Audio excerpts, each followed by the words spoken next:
welcome back sa ating channel na It's a Trap. So ito ngayon yung ating propagation seed drone na Mirabilis.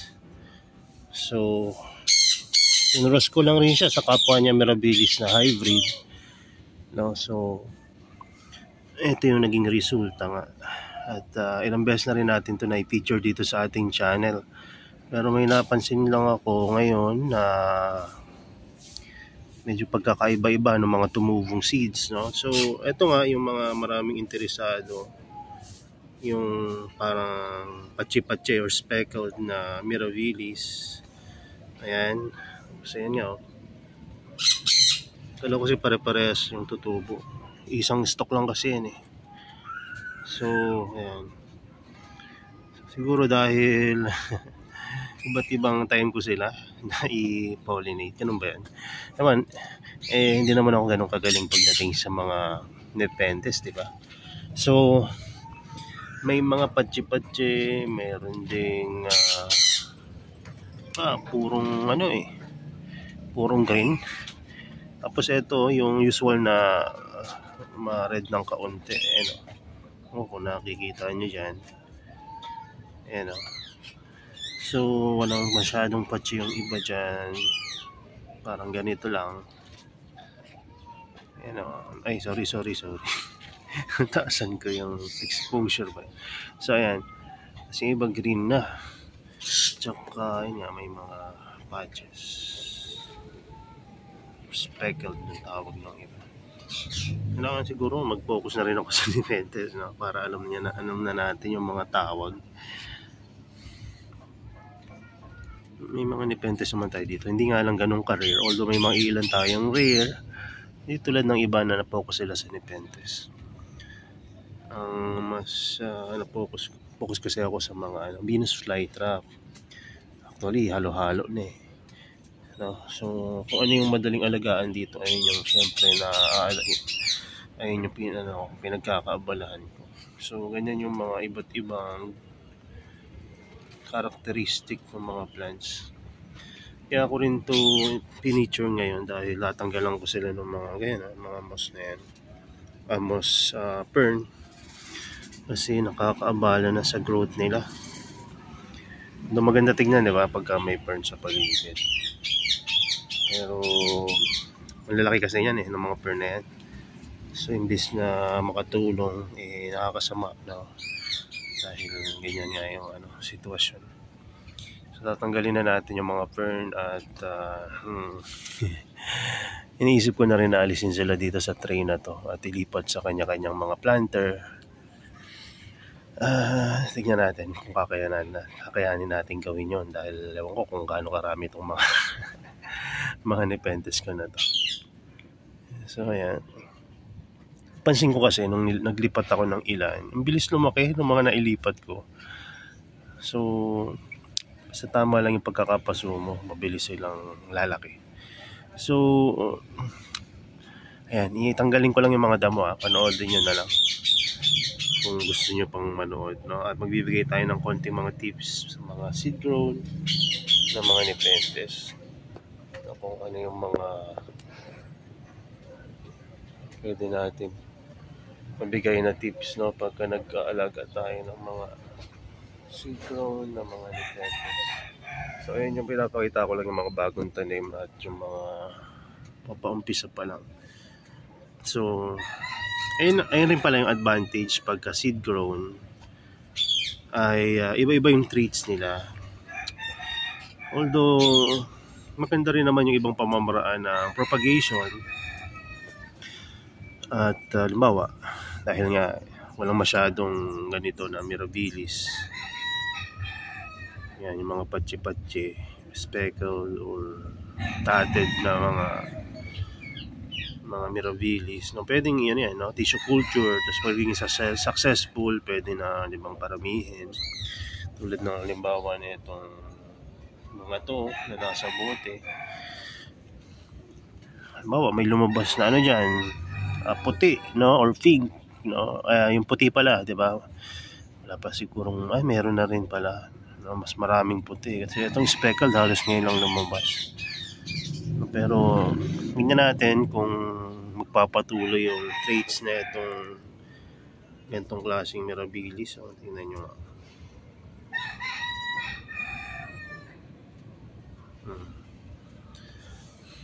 Tingnan natin kung talagang lahat ng feature niya ay ganyan, di ba? Malay nyo, kataon lang. Diba? So, tingnan natin. Ang dami na rin tumubo sa gilid.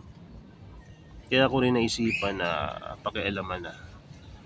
Dami na sa gilid eh. Tapos, dahil nga maraming damo, hindi lumalaki masyado yung mga nandito sa part na to. Ayun, dahil tatabi nga ng fern o damo. Bala ko siyang ilipat dun sa taas kung saan maaraw, kasi dati dun niya nakatanim sa dulo, sobrang araw dun maghapon. Pagdating na ng tanghaling tapat, dun lang sila medyo nalililiman. Kaya mabuhay, di ba? Pagka seed grown, matibay talaga. So ngayon, tanggalin natin yung mga damo. Samahan niyo ako. Wait lang, yan. Ayan, nilagyan na natin dito sa ating setup. Oops. Wait lang, post ko lang. Ngayon, tanggalin na natin ito ng mga damo-damo.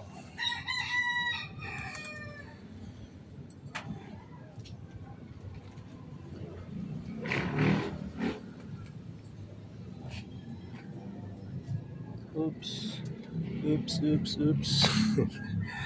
Ayan o. May mga sumama ng mga nepenthes seedling. Liliit talaga pagka hindi na arawan. May mga sumama. So, tanggalin natin yan. Tanim natin to sa mga kanya-kanyang paso mamaya.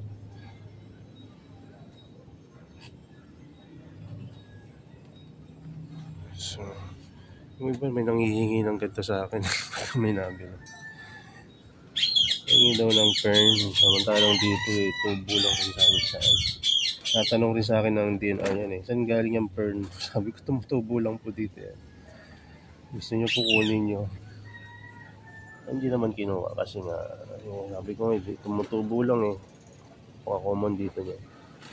So, at sa mga kapit-bahay namin, meron yata yan. Tanggalin natin itong mga ito.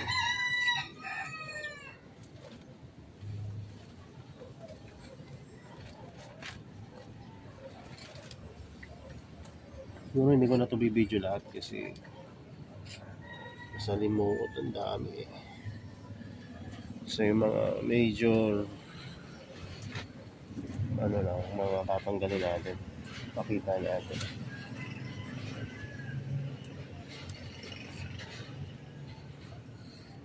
Ang seeds talaga maganda siya itanim pagka bagong harvest. Yung mga matatagal na medyo kahit sabihin mong rare siya, kasi mo lang yung panahon mo tsaka pera mo, bibili ka ng mga old seeds.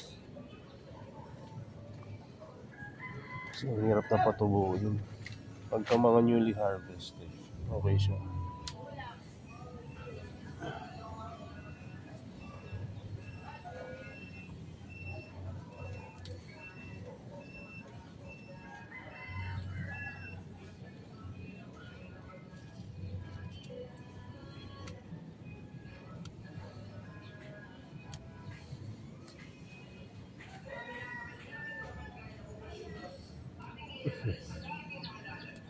Ang ganda tignan na ito, kaya isang dahilan kaya tagal ko to bago i-repot.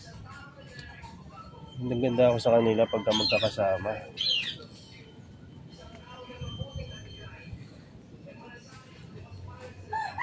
Natural yung tignan kasi puro green lang, tapos puro picture. Ang daming mga nangangandidato ngayon. Ang dami kong tinanong ng mga hindi naman pala may mga kaibigan ko na alam kong deserving na maging leader na mga barangay or na kung ano. Sabi ko, bakit hindi ka tumakbo? Kung tatakbo kasi sigurado mananalo ka sa dami ng natulungan. Sabi niya, hindi ko naman kailangan tumakbo para makatulong. Ano? Ngayon dami naglalaban-laban sa mga kandidato. Hindi natin alam kung lahat okay ba talaga, di ba? Yung mabuti yung anhika. Kung ako na marites lang, ito lang. Kandidato daw para makapagtayo ng mga illegal na business. Diba? Ayun ang talagang huwag niyong iboboto ng gano'n.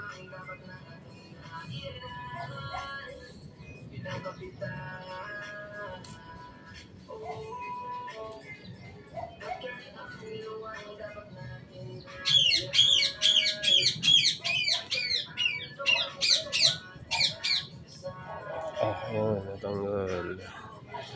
Pag ganito ka lalaki ugat, tignan niyo mabuti, baka may sumamang mga seedling. At least nabawasan natin. Itatanim natin to lahat ngayon. Naka-ready na talaga yung tataniman. Ang dami na ito. Ako naman lalagay, di ba?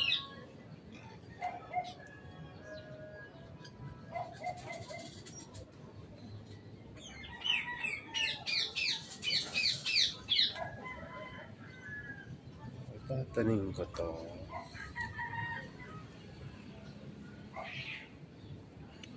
Lagay ko dun sa labas. Lagay ko na lang sa seedling tray siguro. Kaya mawala na yung ganda wala na tong ganda ng tray ko pagka binawasan ko. Ayun yung no? Struggle ng mga nag-aalaga at nagbibenta. Ganda-ganda ng halaman mo tapos nag-iwa-hiwalayin mo dahil sa mga benta. Isipan ko muna mabuti. Nag-iwa-hiwalay ko. Mawawalan ako nito. Pero makapag-out ako tapos makaka-acquire tayo ng mas magagandang mga papatubuin dito.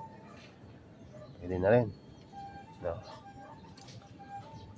So, paghiwalay na lang natin lahat ng mga may batik. Usual na mirabilis. No? Na ganiting kulay, yung may pula lang. Pure red. At yung medyo kakaiba tulad nito, mamuti-puti yung parang albino kulay. So, walayin ko na ha. Hindi ko na ibibidyo siguro. Video ko na lang by stage ng pagtatanim natin. So, papaalam na tayo dito sa magandang propagation ng mirabilis na to. Matagal ko rin talagang hindi naripat kasi gandang-ganda ako sa kanila. Nangihinayang ako kahit ngayon, naniniisip ko na tanggalin sila. Kaya lang, di ba? Ano talaga? Alam niyo kung gaano katagal ko itong tiniis na hindi paghiwa-hiwalayin. Siguro more than a year or 2. Hindi ko na matandaan.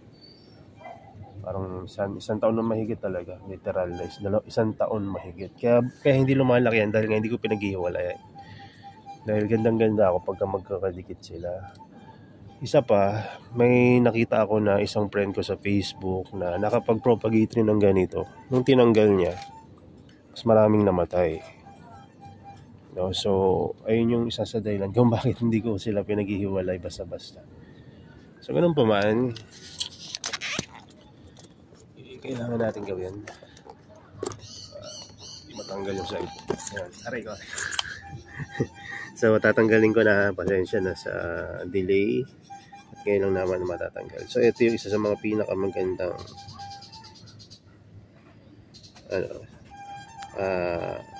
parang naging kinalabasan ng feature ng ating pag-cross sa dalawang mirabilis. Yung pinag-cross ko na yon, parehas na na yon, hybrid na sila. So, iniisip ko, baka dati naka-cross sila sa ibang Nepenthes. So, ngayon na lumabas dito sa mga anak-anak. Pero yung parehas na Mirabilis na pinag-cross ko, ganito lang ang kulay parehas nila. Ayan, no? Maganda lang yung picture nung iba dahil medyo tavi. Kaya sabi ko, maganda yung kakalabasan nito. Hindi ko naman expect na mag-produce siya ng mga batik-batik na Mirabilis. Ayan. So, hindi rin natin alam, di ba? Baka masyado pong maaga na sabihin natin na ayun na yung final na picture niya. Pero sa nakikita ko, consistent naman dahil itong malalaki,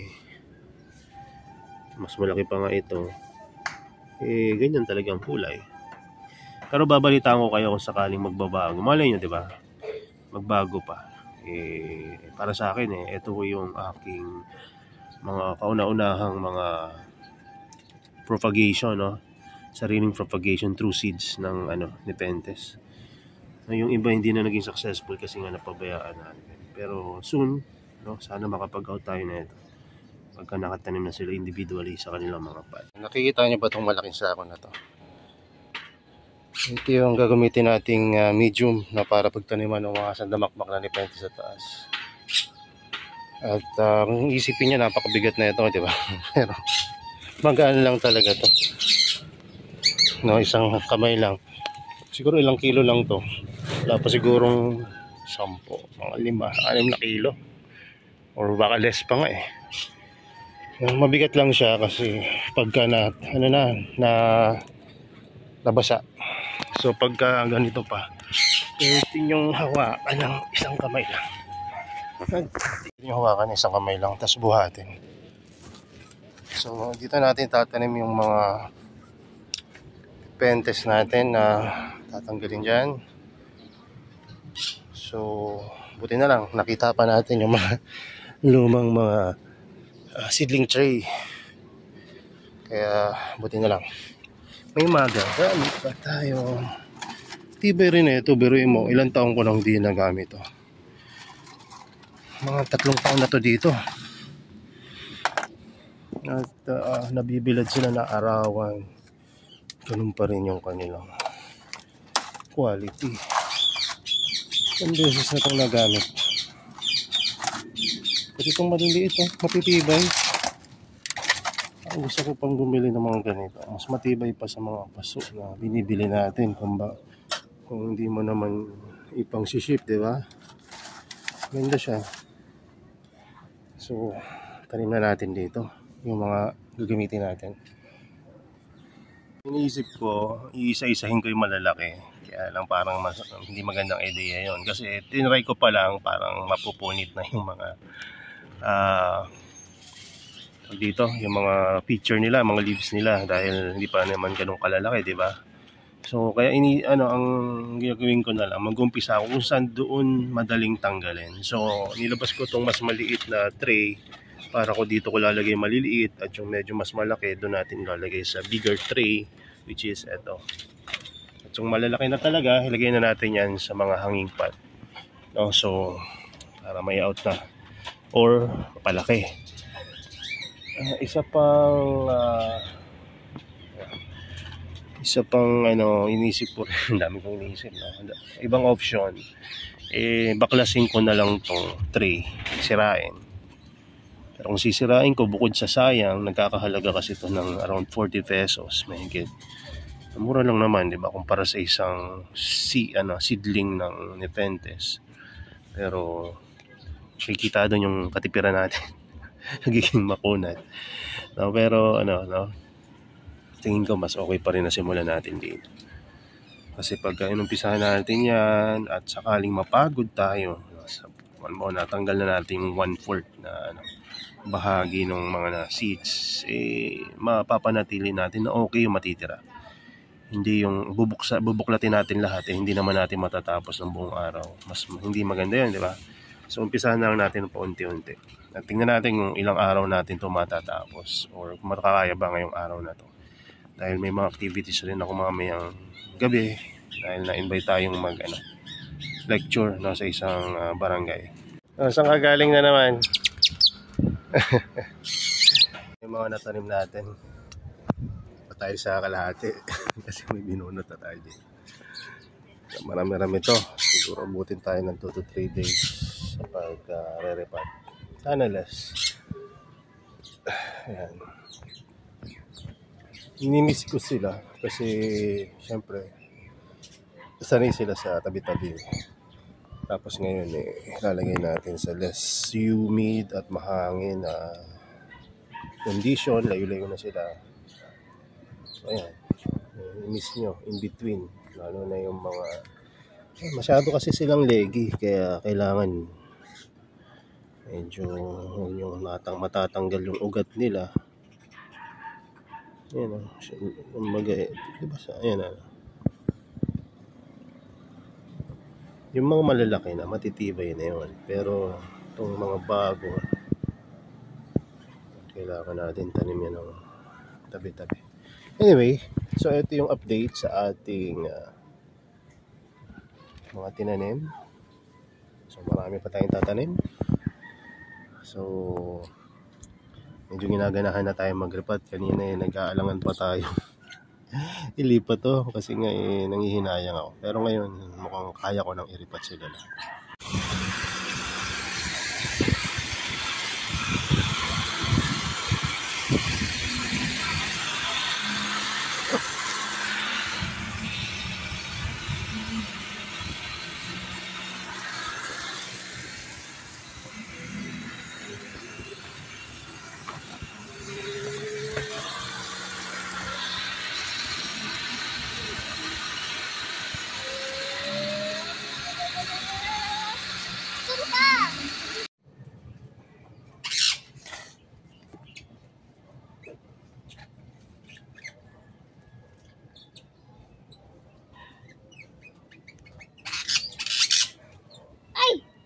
Naku, tinanggal mo dahan-dahan kasi.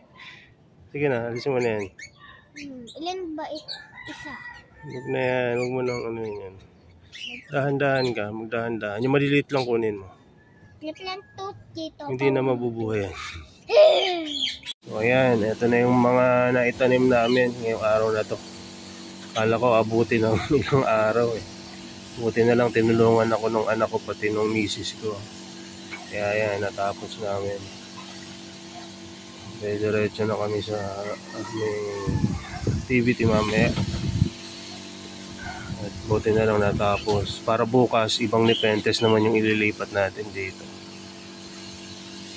So, nagawa muna kami ng temporary na humidity setup dito. Actually, hindi naman nila kailangan ng humidity pagka malaki-laki na to. Mas gusto nila yung medyo low humidity kasi lowlands to eh. Hybrid pa, di ba? Pros. So, didilig natin kasi siyempre sanay sila na magkakatabi. Ngayon magkakaiba na sila. Ayan, sa isang tray lang yan na maliit. Tignan nyo kung gaano karami yung nagawa namin. Sa isang hole, doon sa maliliit, tag-iisa. Etong malalaki, 1 hanggang 4 ang nakalaman dyan. Depende sa size. Kaya marami pa talaga yan. Kung inisa-isa namin yan per hole, baka umabot hanggang doon sa dulo.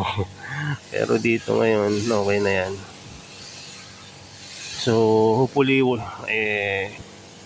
walang masyadong mamatay. Pero, sa tingin ko may mamamatay na ilan kasi may mga nagalaw yung ugat, yung iba talaga natanggal yung ugat eh. Kaya may mamamatay talaga dyan. Pero kung makaka-recover yon at makakapag-root ang panibago, mabubuhay. Ayan. Kaya didiligan natin para may laban mamaya pagka humangin ng malalakas. So ang disadvantage ng pagka malilit yung pasok na ginamit mo, madaling matuyo. Kaya nilagyan rin natin ng harang para yun, no, mabawasan yung mabilis na napagkatuyo.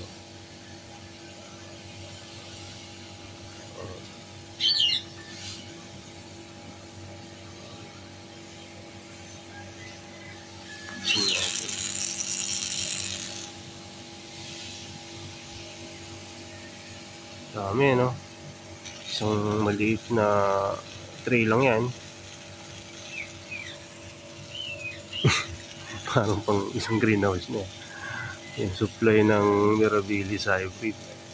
Ilan kaya dyan yung magkakaroon ng batik, ilan yung magiging green, magkakaalbo ba dyan, ilan ng red, diba? So ilan ng pink, ilan yung tabi, no? Ayan, magkakatalo na yan kasi seed grown. Pag seed grown, iba-iba yung traits, lalo na kung na-cross pa yan sa ibang sa ibang nepenthes, ibang cultivar. So ubusin ko lang itong tubig tapos bababa na ako. So yun lang muna. God bless sa inyo and bye bye.